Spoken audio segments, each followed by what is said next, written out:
Right now, you're watching a collection of all the landscape images I have taken this year. Although these images have taught me so much this year, this isn't what made this year so important. No, in fact, it is what is behind these images that changed who I am as a photographer for good. Let's review this year as a landscape photographer and as a person. So let's jump right in and talk about it.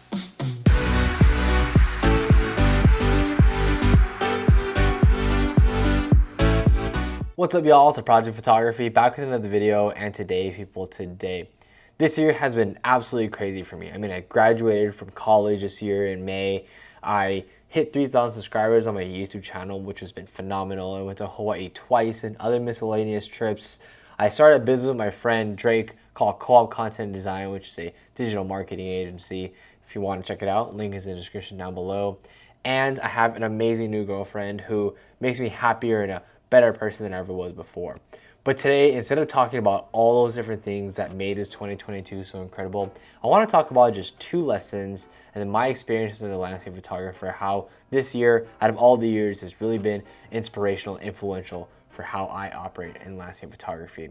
So with that being said, let's jump right into the first lesson. So the first thing I really want to talk about is how only results matter.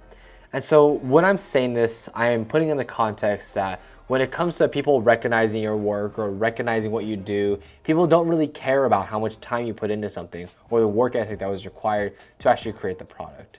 The only thing that really matters is how good is the end product.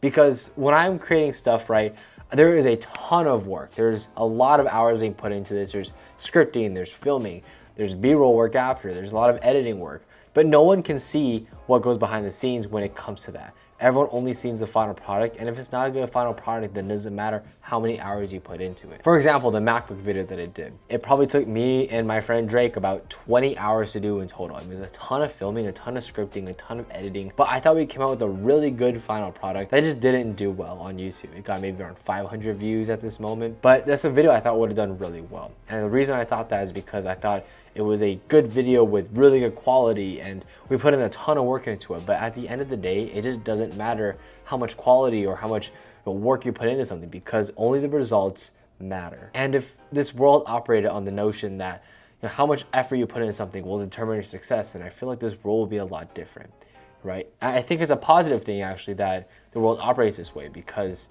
when it comes to actually creating something and doing something really well, your work ethic is simply a part of the equation to success and not the entire equation that leads you to success. There's other things like having the smarts when it comes to strategy or how you do something, your technique and all of that, because if all those are off, then it's really hard to be successful, because those other parts is what helps you to be successful in the long run.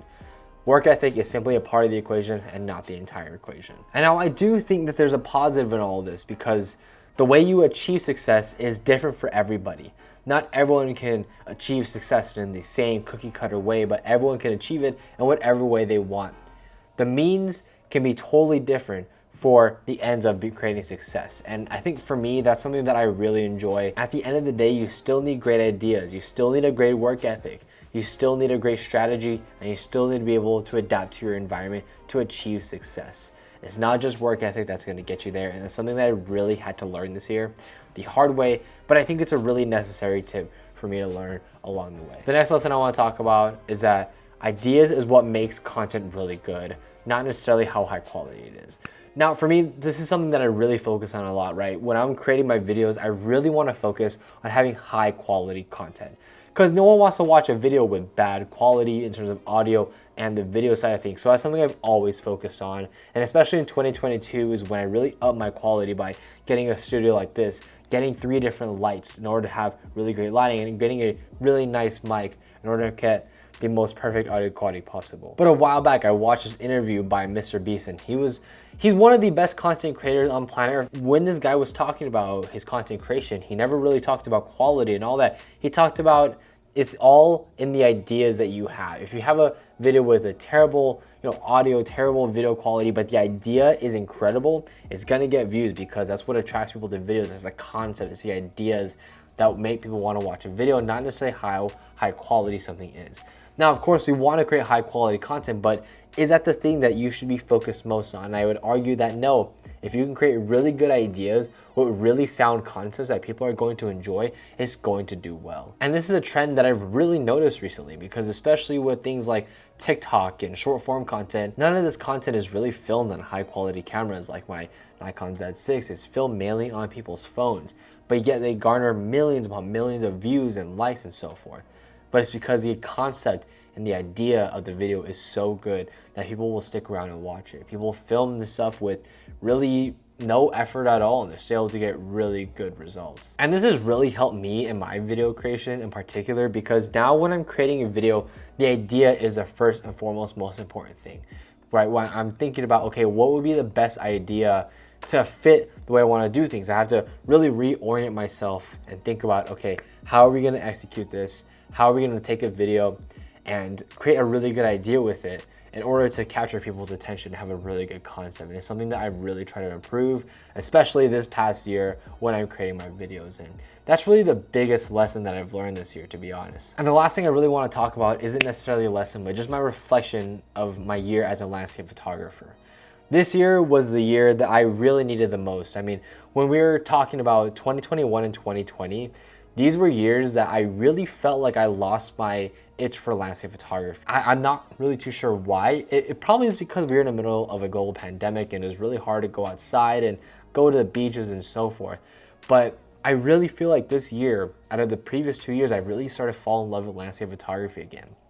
And I think a big reason for that is because I've really started just dialing on getting better, improving my landscape photography skills. Because when I was creating photos, I really felt like I was so stagnant in my skills. And when you're stagnant, you feel like you're falling behind in the kind of images that you can create and just how good you are as a photographer. But because this year I was focusing so much on just creating the best images possible, I was watching guys like Andy Mumford and their process in editing, because I don't necessarily need tutorials on how to shoot landscape photography or how to edit things, but I want to see people's perspectives, how they approach a landscape, how they approach editing and so forth, and how they're able to formulate an idea as to how they wanted to create this image. And that's something I really took to heart, because now when I'm going out and shooting landscape photography, I'm trying to create this image in my head as to how I want the landscape to look, and then my job is to really execute that in both the on-location stuff as well as in the editing. And I'm really glad that I fell back in love with landscape photography, because everything feels incredible right now. I feel really at home with the images that I'm creating. I feel really happy with the photos I'm taking. And honestly, I just feel like I'm in a really good place as a landscape photographer, as a person, and as a content creator. I mean, my life right now is really good. It's really balanced. I feel like I'm living the life that I've wanted to live. And at the end of the day, that's really all that matters. And landscape photography is simply a means to that end. And this has been a fantastic 2022. And I'm really glad to be ending it on such a good note. I hope all of you have had an incredible 2022. And there's just so much I have on the horizon for 2023. There's so much content I want to make. There's so many places I want to go, see and explore and experience the world with you guys. I mean, this world is truly beautiful. I want to reiterate this again, because we have an incredible world, and as landscape photographers, our job is to capture that world and showcase it to the world so everyone can appreciate nature and the beauty that it provides in the way that we see it, because I think we just see the world differently, and it just shows in our work. The world is truly beautiful, and I want to thank all of you for experiencing the world with me this year in 2022. This was a comeback year that I needed, and I'm really happy to be where I am. So anyways, guys, I really look forward to 2023. I think it's going to be a fantastic year as well. But if you enjoy this content, please feel free to rate, comment, subscribe, and I will catch you guys in the next one, and next year actually.